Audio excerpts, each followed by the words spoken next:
Good evening, this is Eva.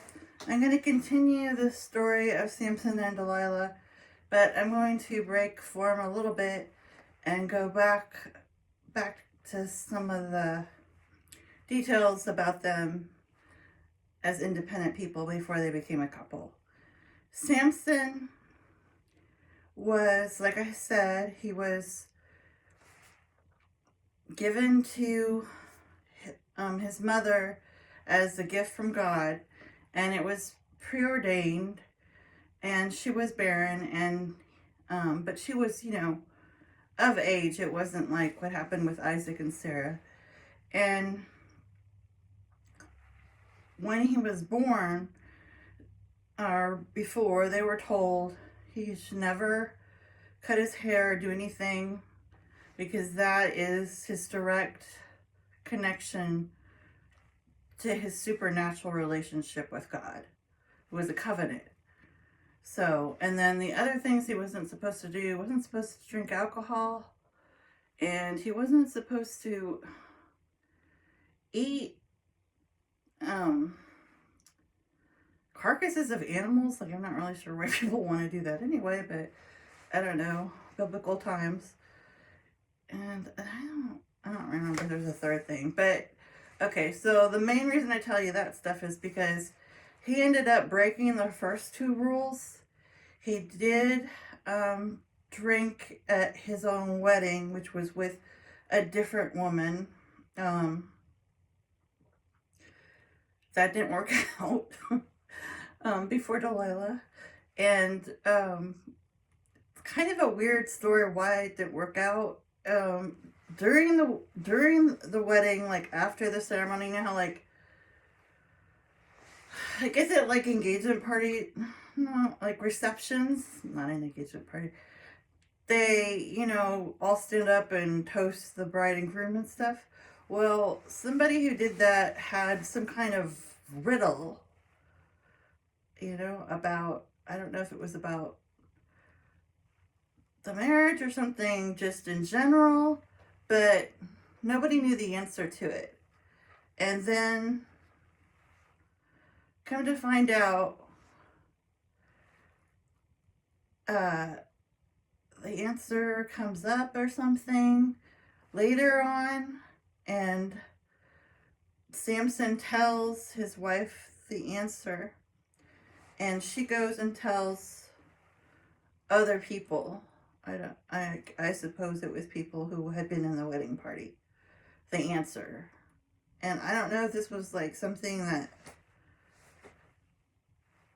was he didn't want people. I mean, I guess it's the fact that she did that without his permission, or she did that without, I guess it was considered like, I don't know, as a woman, maybe she wasn't supposed to be so bold, but he went nuts and he killed 30 people in the wedding party, from the wedding party. Not at the wedding, but shortly after. So then the wife gets sent back to live with her parents, and after Sampson cools off, I don't know, like some months pass by, and he decides he's going to go claim his wife. So he goes to get her at her family's home, and they say they actually had her go be with somebody else, or she's supposed to be given to somebody else. Like they don't want that union between them to have been a real marriage. So I don't know if you would call that annulled. I don't know, but so then the father offers his other daughter, but Sampson says no, and he leaves. And then there's this craziness with like the Philistines and him, where it's like, honestly, I can't remember. I'll put the story in my my webpage threads. But something else happens, and his ego gets offended by something to do with the Philistine, like the whole community. Okay, he gets all offended, and so from that, somehow he gets a hold of um, the collarbone of a donkey, like the bone itself. And he, out of anger, it's kind of like the Incredible Hulk, kind of like out of just like sheer rage, he kills 1,000 men with it. Okay, so like I mean, okay, the reason I'm telling you this stuff is because, and I shouldn't be laughing about the people getting killed, but it's just the numbers. It's like he keeps doing these, like, I mean, he's literally like a Superman, or like, I don't know, Batman on steroids. He just literally like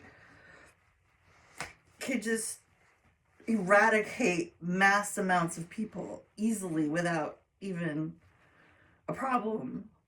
You know, it doesn't slow him down. You know, he just went through like 1,030 people there, like just like a week or something.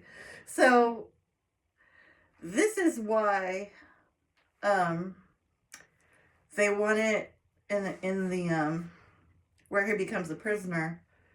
This is why he was on their like top hit list. Like they wanted him like gone because they're they actually had a lot more what do you call it? Accumulated wealth than the Israelites. They have better armies, and they were using weapons of like forged in, I'm gonna get this wrong, but forged in metal or bronze or something. Like whatever they were using, it was like top metallics, you know, like state of the art weaponry. Well, the Israelites were using like really, really old, like not anything like made that constructed in that manner, or any materials that were anything near what they were doing. Okay, so that is one of the reasons why God gave them Samson, because he's supposed to sort of make up the difference. Like he's like a super soldier and he's like a Terminator. So the Philistines, they want to, they just, it's almost like they have a bounty on his head. Like they're basically like, if we can get rid of him, not only is he a symbol of strength, you know, it's a symbol of the, you know, the real God, right? The Judeo-Christian God. He's also just, it's obnoxious. It's embarrassing. Like they're embarrassed, you know, he's like a way more than Goliath. He's just like doing stuff to them constant. Like they never know what he's going to do next. Okay, that's the other thing I wanted to say about Samson.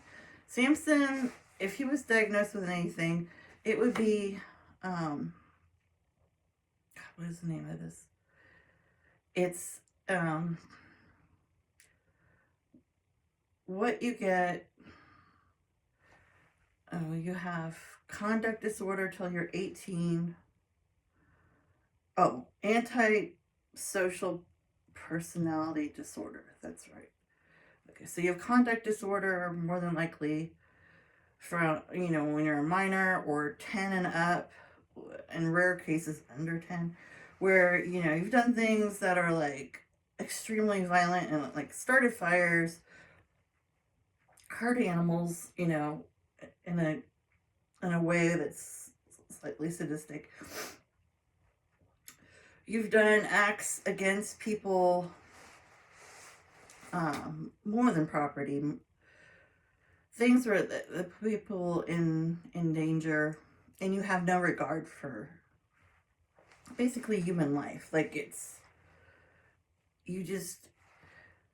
obvious that, I mean, these people in modern times are like, you know, huge files on them, and they see a bunch of different specialists who analyze them, and they come up with, you know, through the law enforcement, you know, or through just forced therapies that they have to go through either by their parents or their spouse, whatever. But these people end up with like, it's almost like a psychological rap sheet, and it's not good. Okay, so by the time they get to 18, if that's still going on, like there's no, and often drugs and alcohol are involved as well, of course, but that's not the main point with the antisocial designation is it's just a disregard for other humans, which I either antisocial, like I either bad for society, like they're everything you don't want in a civilized society, and they're not going to change. Only they're going to get worse, probably. So, I mean, it's actually kind of sad. It's once then they're moved from the conduct disorder to the other designation. I mean, honestly, a lot of people who are incarcerated are under this designation, whether or not they committed violent crimes, just from past histories. Maybe they've been in juvie, maybe they, extensive actions, piling up that are, that go against order and rule, that they're, and the main thing is no empathy. Like they're not showing signs of any kind of remorse or concern for who they're hurting, though many act like they do, but it's, hard to tell what's an act and what's not, what's real. So, but I mean, for the most part, their brains have been studied, and they're not a sociopath or a psychopath. However, those people have this antisocial component first before they turn into a sociopath or a psychopath. It's like a prerequisite almost. What's this have to do with Sampson? Well, consider all the things he's done. He has short fuse, short temper. He is I hate to say it, but he is an egomaniac in some ways. He's in that when he loses his cool, or like when he feels like he's been slighted, like he has a very like fragile fragile ego. When he feels like he's been slighted, like with the wedding and the riddle, in any way where his, I don't know if it's grandiosity, his public persona is being, in some way ridiculed, he will flip out and like cause severe like physical damage, usually to people. All right, so that is why some biblical scholars have suggested that maybe he had this disorder. Obviously, it was undiagnosed at that time because there was no DSM-5 laying around in ancient times. But that's Sampson. Now, with Delilah, I said before, I didn't think that she was a narcissist, but I did since then find an article that really did pretty much state she is. And it was mainly her certain qualities, the not having empathy, though, compared to psychopaths. And psychopaths have no guilt or no guilt, shame, or remorse. Like they don't have the capacity for it. Like they don't have, their brain is not developed in that manner where they would even have those feelings. So it's not like they're shutting down that part of them, like, or it was shut down from trauma. It's like it literally never existed, which is why, of course, they kind of end up, some of them end up as serial killers because they literally don't have that It's not, and they can't develop it. It's like never gonna happen. So it's, controversial what to do about it. So obviously, Samson, he fell for Delilah, and she wasn't a prostitute per se, but since she received money as a reward for turning in Samson, as they say, there's records of her being a prostitute because she took money in exchange for a carnal relationship. They were not married, but I mean, technically, she wasn't a prostitute. I mean, and I don't know, but Samson's so almost overbearing with the women he chooses to be with. I mean, I don't know if he would be with her if she was, but who knows. So the other narcissistic, I mean, she probably was a narcissist. The other qualities she had were she was persistent in breaking down his character. Like, she asked him 3 times. The 4th time is when he told her what was that it was his hair was the cause of his strength. The first few times he told her some stuff that wasn't, I mean, they're like random physical details of the body near the hair, but it wasn't the hair. So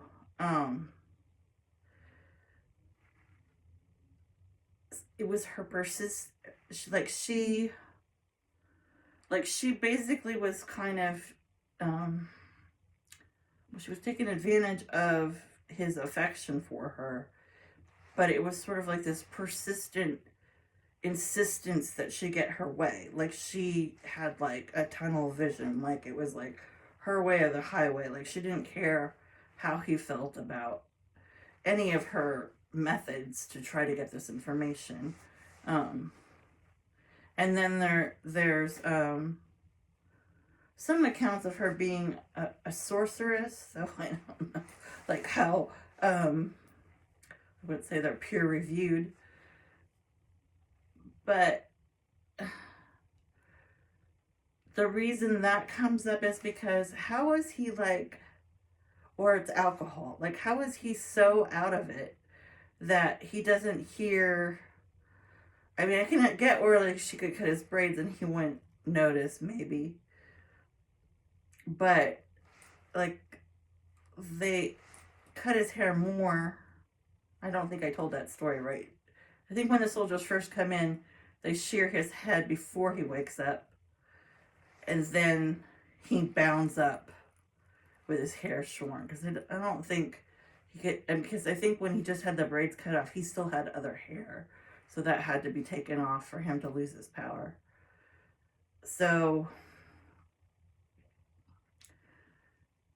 other things she did, she just had very self-serving, very like focused on what she could get out of him.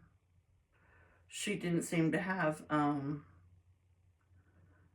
any kind of remorse, even when they did that to his eyes and made him blind. Like, she just sort of disappears. Like, there's no like other accounts of her. Once she gets the money, she's just vanishes from that area. So let's see what else. She's very calculated. She plans ahead, devious plans. She lies constantly. She sets traps for him and then tries to get him to fall into them. She's very much, once she decides that, he's her target, like, she's like relentless. And she executes it without much, wavering in any manner. She's just very methodical, very thorough. So that could, so narcissistic personality disorder could be like, perhaps if she had something, it would be that. I was thinking more histrionic personality or something more.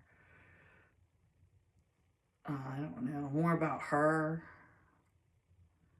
and like, but like, I don't see the criteria there. So, all right, so let's go back to what happened next. So Samson's down there doing the wheel with the grain. He has no relationship with God, like it's cut off cold, like he can't. Like when he prays, there's no like he doesn't have that feeling he had before where he had like communion with God. That's all gone. He doesn't. It's just an immediate shut off of a sort of openness he had in his spirit his whole life, since he was born. Because that covenant was set, pre-birth. So he's mourning that. Obviously, he's mourning his eyesight. Obviously, he's mourning the loss of the woman he did love, even though she was like, didn't love him back. Then, he's in prison, of course. So he's lost his freedom. He's lost his relationship with God for good. I mean, he just, he's pretty hopeless. And they still like to sort of make fun of him. So what ends up happening is there's this massive banquet. All the Philistine rulers across the land, and there's like a ton of them.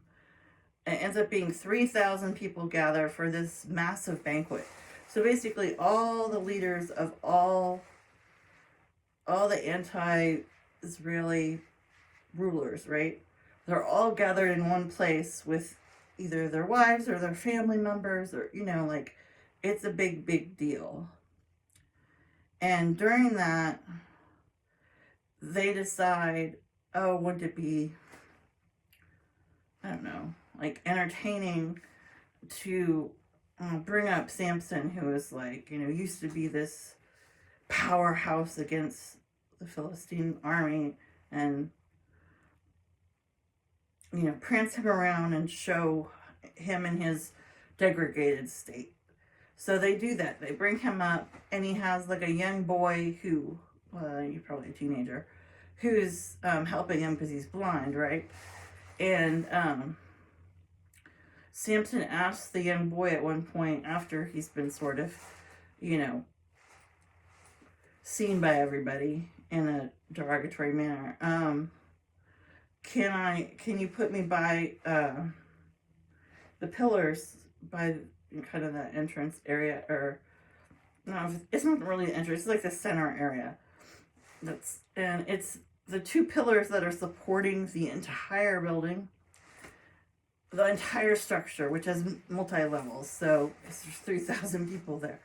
So the young boy does, and helps him feel around so he can feel where the pillars are. So he puts his hands on both the pillars, acts like he's using them to sort of hold up his big body, and nobody thinks anything about it. But like I said before, his hair had been growing. And so silently he prays to God, and he says, let me make this one last gesture to show I'm still for you, Lord, and I want to show you how much I still honor and have this strong feeling of service towards you. Like, can you give me one last chance, and I can wipe out the enemy. And so God, since the hair has grown in, reignites the covenant. And so Samson pushes the pillars, like, if they're holding the whole place, they must be like all the way through the ground, So he shoves them and breaks them completely, and the whole structure of all the floors of the whole building crashed down upon the bottom area where the king and all, the main people of that um, palace area are. And they're all killed, including Samson. So by him doing that one last act, he took out basically all the Israelites, like, greatest enemies. I mean, like, they're all decimated at one time. So it's kind of like, even one scholar suggested, like, maybe God pre-planned this thing with Delilah so that he would be in that spot and be able to do. But it's kind of like, I don't think God does that. I don't think he, like, God doesn't break covenants. You know what I mean? Like, he's not gonna do that. What God does do, what God is the best at, is using whatever circumstances are available at the moment and turning bad things into good things. That is what God does throughout the entire Bible, especially in the Old Testament. Anytime there's something bad happening to his people, he will flip it and make it what was the end of the road be the greatest show of his power, the greatest display of his might. Like, that's what he does with parting of the Red Sea when the slaves who left Egypt and with Moses, and they pass through, and then what happens is then he closes it. So when all the Egyptian chariots and soldiers all are running after them, they all drown. So it's like, it's like one of the greatest scenes in the entire Bible. So what he did there is their lack of preparation for their escape. Like, I don't know, like, did they not know this enormous body of water was there? Like, Moses must have made some kind of map of escape, is where he was going to lead all these people, but I don't know. But that's an example of God taking something that was the worst circumstances, and then he'll flip it for his own glory, and he does that throughout the Bible constantly. And so it's just like, it's like God doesn't need, he never needs, like, perfect circumstances. Like, he doesn't need the best conditions. He doesn't need, like, the plan to go exactly right. He will take all the mistakes people make and then flip them to make something mighty and great out of it. I mean, he's kind of a specialist at it. If you really break down all the stories of the Bible, this happens over and over and over again. So that's what happens with Samson. And I mean, Delilah's long gone. I don't think she's not in the area, so I'm sure she lives. But yeah, the thing about her maybe being a sorceress was, the idea was, why was he so sedated? And how did she finally get him on the fourth try to finally give in and tell her? Like, there's been some talk of, like, perhaps he was under heavy spell work, or, but, I don't know. I don't know that much about that part of history. But anyway, that's, I guess, my analysis of Sampson and Delilah and their dark psychology. And, obviously they were a toxic couple. Obviously she was like the perfect storm for him to release his set of values, or he put her before his relationship with God. That's the main thing. That's the number one thing. Because in the Bible, whenever anybody does that, they put greed, pride, any kind of sin, the seven deadlies. Anytime they pick any of those, especially if it's all condensed into one person that they're choosing over God, then that's like, we know something bad's gonna happen. So, because one of the big verses in the Bible is never put a false god before me. Well, that would include a false relationship, because they're not. This is not like some Romeo and Juliet story where like they're greatly in love. I mean, it's an unrequited love. Like she is pretending. She is acting. She does not, because if she truly loved him, I mean, like, surely just even, I mean, such a violent way to lose your eyesight, to have your eyes, violently removed from your face. I mean, like, it's just so graphic, and it's like, no reaction, she's fine with it. It's like she didn't think of him as like a human being, really. She thought of him as a means to her escape, a means to like her coming up in the world. Like that's the step she needed to take, and she was the right person for them to have picked to do it, because I mean, like, he is like the strongest like, man, like he's tore all lions apart and everything. It's like, oh, that's the other thing he did before I end this video. When he was on his way with the first wife, oh, well, the only wife, really, and they were going to her father's house, on their way, a young lion came and tried to attack them, and he jumps in and he grabs the lion, and one of the things he does is he tears it from, he like dismantles the lion, right? And when he does that, I don't really understand this part, but maybe there's something about,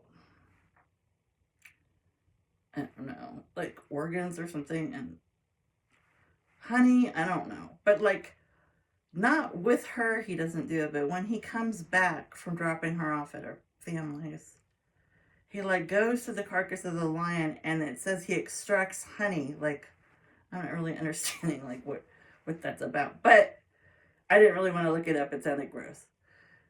Okay, so he's touching a carcass. So he did that, and then the drinking at his wedding. So he had already, what I'm trying to say is he had already done 2 violations of his covenant with God, but it wasn't until the hair that it was broken. So it's like God gave him breaks before it was finally null and void, right? I mean, it's not even like Samson asked for forgiveness. He just pretends like it didn't happen. But it's like God is trying to work with him and keep him, he's the greatest Israeli, super soldier they have. So like, he doesn't want him to not be there. So, all right, well, I hope that you learned some stuff, and I will I'll probably do Jezebel next time. Yeah, Jezebel, and maybe Pharaoh from Egypt, because they're both extraordinary, controversial, and, dare I say, deviant characters. All right. Thanks.